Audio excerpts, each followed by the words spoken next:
প্রিয় দর্শক আসসালামু আলাইকুম। তো দর্শক যাকে দেখতে পাচ্ছেন তার নাম হচ্ছে রুকসানা। রুকসানার বিয়ে হয়েছিল 3 মাসের মাথায়, মাত্র 3 মাসের মাথায় রুকসানাকে তার স্বামী ডিভোর্স দিয়ে দেয়।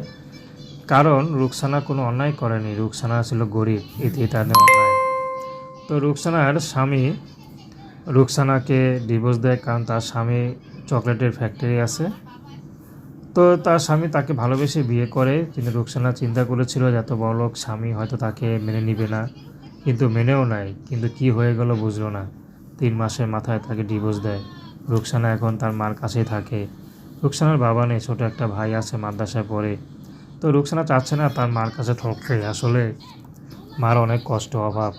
তো রুকসানা চাচ্ছে ভালো একটা জীবনসঙ্গী যে সুখে দুঃখে তার পাশে থাকবে, তাকে কখনো ছেড়ে যাবে না, এমন একজন মানুষ পেলে রুকসানা বিয়ে শাদী করতে রাজি আছে।